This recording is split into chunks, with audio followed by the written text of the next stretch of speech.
జరుకురాట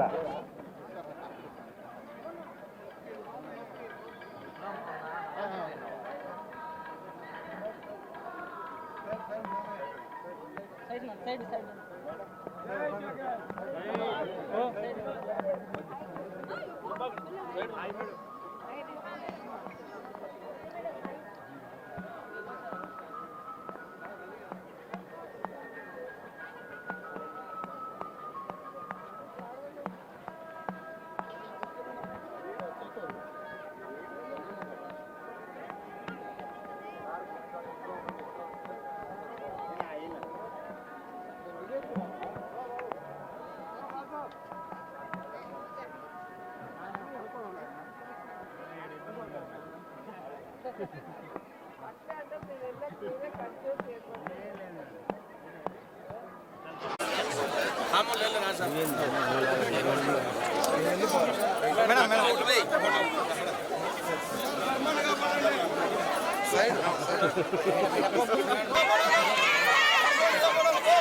ఏం అడిగితే చెప్తాను, లేదా చెప్పండి. ఎప్పుడు తిరుమలకి వచ్చి వెంకటేశ్వర స్వామిని దర్శించుకున్న స్వామివారి ఆశీస్సులతో రెట్టించిన ఎనర్జీతో ఆరోగ్యంతో మళ్ళీ ప్రజాసేవ చేసే అవకాశం ఉంటుంది.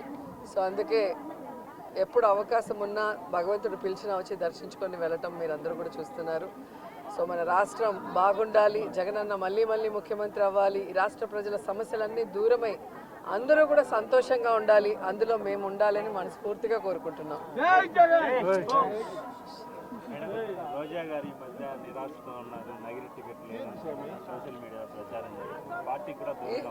ఈరోజు మీరు పేపర్ తిప్పేసి చూస్తే తెలుస్తుంది. ఎవ్రీ డే గడప గడపకి పల్లె నిద్ర చేస్తూ ఏ విధంగా ప్రజలకి అభివృద్ధి కార్యక్రమాలు భూమి పూజలు చేస్తూ తిరుగుతున్నారో మీరు చూస్తున్నారు. అలాగే క్యాబినెట్ మీటింగ్స్ కానీ లేదా పార్టీ కార్యక్రమాలు ఏవైనా కూడా ఎప్పుడూ ఫస్ట్ వరుసలో నేనే ఉంటా. అండ్ ఈరోజు పచ్చ ఛానళ్ళు తెలుసుకోవాల్సింది ఒక్కటే, వాళ్ళు ఎంత దిగజారిపోయారంటే వాళ్ళకి 175 కాన్స్టిట్యున్సీలో క్యాండిడేట్లు పెట్టడానికి క్యాండిడేట్లు లేక వైఎస్ఆర్సీపీలో ఎవరైనా గొడవ పడితే బాగుంటుంది, ఎవరికైనా సీట్ ఇవ్వకపోతే బాగుంటుంది, మన పార్టీకి వస్తే వాళ్ళకి ఇద్దామని గోతికాడ గుంట నక్కల్లాగా ఎదురు చూస్తున్నారు. సో వాళ్ళకి నేను చెప్పేది ఒక్కటే, మా పార్టీలో ప్రజలకు ఎంత ప్రేమ ఉందో జగనన్న మీద అంతకి రెట్టించిన ప్రేమ మా అందరికీ ఉంది. మేమందరం కూడా జగనన్న పార్టీ పెట్టక ముందు నుంచి ఉన్నాం. మేము అలగటాల్లో కోపపడటాల్లో ఏమీ ఉండదు. జగనన్న ముఖ్యమంత్రి అయితే మేమందరం కూడా ప్రజలకు సర్వీస్ చేసే అవకాశం మాకుంది కాబట్టి ఆయన ముఖ్యమంత్రి అవ్వడానికి మేము 100% పనిచేసేవాళ్ళం. రెండవది, ఎవరి నియోజకవర్గాల్లో వాళ్ళు ప్రజలకి అందుబాటులో ఉన్నారా లేదా, సర్వేల్లో వాళ్ళు గెలుస్తారా లేదా అనేది అందరికీ బుక్స్ ఇచ్చారు, డిస్కషన్ కూడా అయిపోయింది. సో ఎవరికైతే ప్రజల్లో తిరగని వాళ్ళకి సీట్లు లేదు అంటే వాళ్ళకి కూడా అవకాశం ఇచ్చారు ఒక 8 monthsగా మళ్ళీ తిరిగి సర్వేల్లో కొంచెం పెంచుకోండి అని. ఎందుకంటే ఎక్కడా కూడా జగనన్న మీద ఎవరికి వ్యతిరేకం లేదు.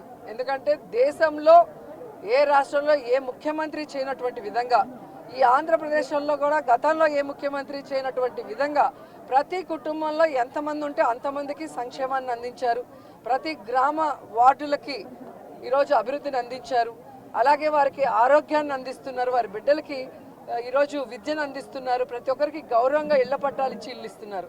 ఇంతకన్నా ఏ ముఖ్యమంత్రి దగ్గర ఎవరేం కోరుకుంటారు? ఇక్కడ ఎమ్మెల్యేలు కానీ మంత్రులు కానీ ఒకవేళ ప్రజలకు అందుబాటులో లేక సీటు లేకపోయినా ఆల్టర్నేటివ్ వాళ్ళకి జగన్మోహన్ రెడ్డి గారు ఏం చేయబోతున్నారో కూడా చెప్తున్నారు. కాబట్టి అందుకే ఎక్కడ గొడవలు లేవు, కోపతాపాలు లేవు. అండ్ నా విషయానికి వస్తే నగిరిలో రోజాకి సీటు లేదు అంటే ఆంధ్రజ్యోతి రాధాకృష్ణన్ నించుంటాడా లేదా రామోజీ నించుంటాడా? ఆన్సర్ చెప్పాలి. ఈరోజు చంద్రబాబు నాయుడుకి ఒక చోట నించుండే దానికి దమ్ము లేదు, పవన్ కళ్యాణ్కి ఒక చోట నించునే దానికి దమ్ము లేదు.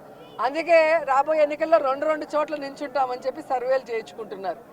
మేము మా ప్రజలకి అందుబాటులో ఉన్నాం కాబట్టే ఈరోజు 2 సార్లు ఎమ్మెల్యేలైనాం, మంత్రులయ్యాం. సో ఖచ్చితంగా 2024 175కి 175 కొట్టబోతున్నాం. మేమందరం కూడా గెలవబోతున్నాం. మళ్ళీ ప్రజల ఆశీస్సులతో ప్రజలకి సర్వీస్ కూడా చేయబోతున్నాం అనేది పచ్చపత్రికలు తెలుసుకోవాలి. ఒకవేళ నగిరిలో రోజాకి టికెట్ నిరాకరిస్తే ఎటువంటి పరిస్థితి?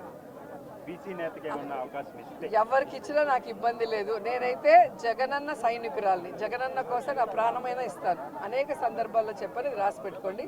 అండ్ ఎవరైతే సునకానందం పొందాలనుకుంటున్నారో రోజాకి సీటు లేదు అని ఒక స్టోరీ లేసి, అది మీకు కొన్ని రోజులకి మాత్రమే సునకానందం. మా కార్యకర్తలకో నాయకులకో ఎవరికి కూడా బాధ లేదు. ఎందుకంటే వాళ్ళకి నిజం తెలుసు నాకు సీటు ఉందని. ఒకవేళ సీటు లేదని మీరు ఆనందపడినా కూడా నాకు ఇబ్బంది లేదు.